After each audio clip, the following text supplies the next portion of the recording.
আসলে আজকে যে বলি দ্য ডিসকভার 110, মানে এটা 110 সিসির একটা গাড়ি। আর এগুলার ম্যাক্স পাওয়ার টর্ক এগুলাতে অনলাইনেতে পাওয়া যায়। আমি বাস্তব জীবনের অভিজ্ঞতা থেকে বলবো যে কী কী সমস্যা হতে পারে কিংবা কী কী সুবিধা অসুবিধা আছে আর কি এই গাড়িতে। তো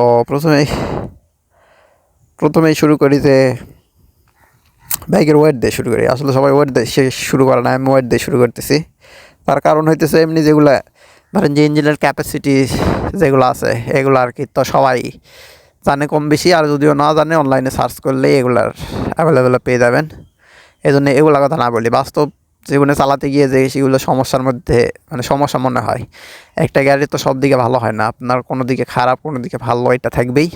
তো আমি এই গাড়িটা চালানোর ক্ষেত্রে কী কী অভিজ্ঞতা অর্জন করেছি সেগুলো আপনাদের মাঝে তুলে ধরবো। তো প্রথমেই বললাম যে গাড়ির ওয়েটটা, আসলে গাড়ির ওয়েটটা আমার মনে হয় একটু কম।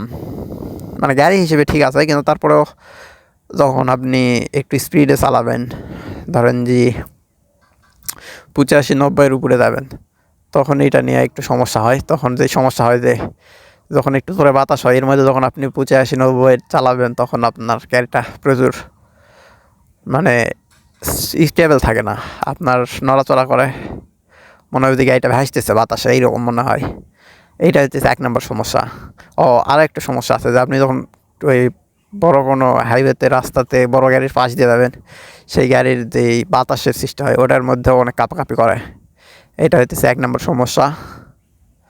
তারপরে 2 নম্বরে যেই টপ স্পিড আর কি, তো 110 গাড়ি হিসাবে টপ স্পিড খারাপ না, তারপরেও আপনার ধরেন যে অনায়াসে আপনার 60-70 পর্যন্ত ওঠে। 60-70 পর্যন্ত টানা উঠানো যায়, এতে কোনো সমস্যা হয় না। কিন্তু সমস্যা হয় 60-70 পরের উপর থেকে, মানে এর উপরে যখন যাবেন তখন আর ওইরকমভাবে গাড়ির স্পিডটা গেইন করে না, অনেক আস্তে ওঠে কিন্তু অনেক আস্তে। এই হচ্ছে বিষয়। তাহলে টপিক গেল 2টা। আর একটা কথা বলি যে পিছনে চাকা স্কিডের যে বিষয়টা, আসলে সব গাড়িরই চাকা স্কিড করে। আপনি যখন হার্ড ব্রেক করবেন তখন সব চাকাই স্কিড করে। এবিএসের হিসাব বাদ, মানে ওইটা হিসেবের বাদে রাখলাম। এবিএস ওটার হিসাবে আলাদা, ওটার সিস্টেম আলাদা। তো এইগুলো তো নর্মাল ছোটো গাড়ি, এগুলোতে এবিএস থাকে না। তো পিছনের চাকা তো একটু চিকন সাইজের, এই জন্য আর কি স্কিডটা বেশি করে। এই হইতেছে 3 নম্বর সমস্যা। আর একটা বিষয় যে গাড়ির ভাইব্রেশনের যে বিষয়টা, আসলে গাড়ি যখন 45-এর নিচে আপনি চালাবেন কিংবা 45 পর্যন্ত চালাবেন, এর মধ্যে কোনো ভাইব্রেশন কিছু ফিল করতে পারবেন না। কিন্তু যখন আপনি 45-এর উপরে উঠবেন তখন আপনার ভাইব্রেশন শুরু হবে আপনার মানে হ্যান্ডেলে আর আপনার ফুট রেস্টের, এগুলাতে আপনার ভাইব্রেশন বুঝতে পারবেন।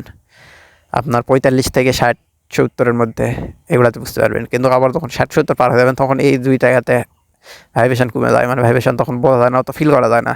কিন্তু এই ভাইব্রেশনটা যখন চলে আসে আপনার এই সাইডটাতে, আপনার যে সাইলেন্সার আছে সাইলেন্সারটা প্রচুর কাঁপাকাঁপি করে। আপনার 70-80-র উপরে উঠলে সাইলেন্সার প্রচুর কাঁপাকাঁপি করে, এই একটা সমস্যা।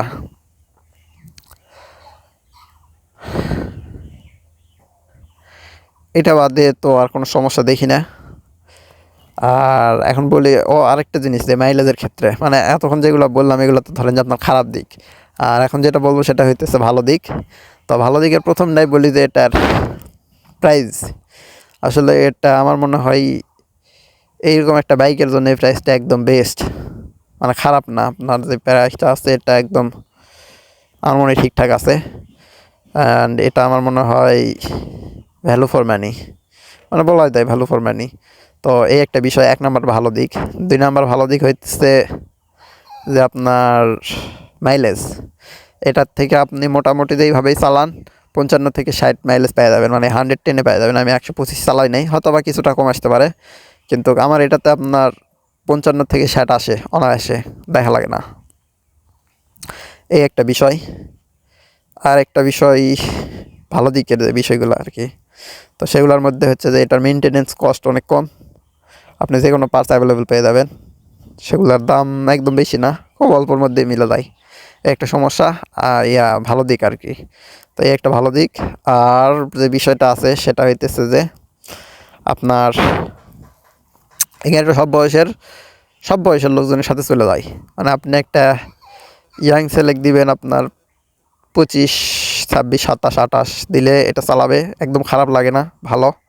আবার ধরেন যে আপনার 60-70-80 লোকে যদি এই গাড়িটা চালায় কেউ খারাপ বলতে পারবে না, মানে স্ট্যান্ডার্ড একটা বাইক। এটা আপনি বয়স্ক লোকদেরকে দিলেও চালাইতে পারবে অনায়াসে, ভালো লাগবে দেখতে। আবার ধরেন যে যুবক যারা 25, 26, 27 বছরের লোকজনদেরকে দিলেও ভালো লাগে, তাদের সাথেও মানে মিলে যায়। এই গাড়িটা এমন কোনো পার্সন নেই যাদের সাথে মিলে না, সবার সাথেই মিলবে, এই হইতেছে বিষয়।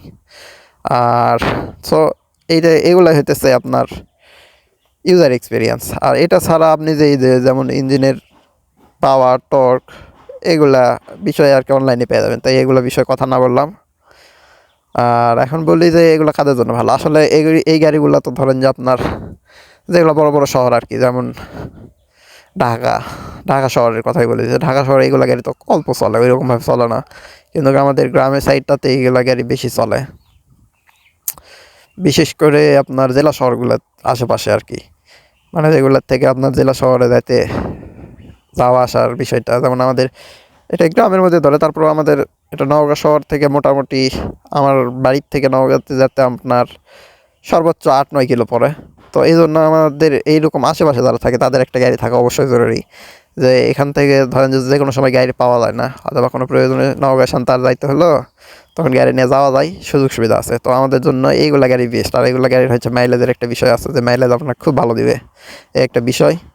আর একটা বিষয় হইতেছে যে এগুলার সার্ভিসিং অত ভালো করাইতে হয় না, আপনি যে কোনো দোকানে গেলেই সার্ভিসিং করাই নিতে পারবেন, যে কোনো পার্টস অ্যাভেলেবেল পেয়ে যাবেন, এই হইতেছে বিষয়। তো এইটার ক্ষেত্রে আমি বলবো যে যাদের মানে ভ্যালু ফর মানির জন্য একটা গাড়ি লাগবে, তাদের জন্য এইগুলা গাড়ি বেস্ট হবে।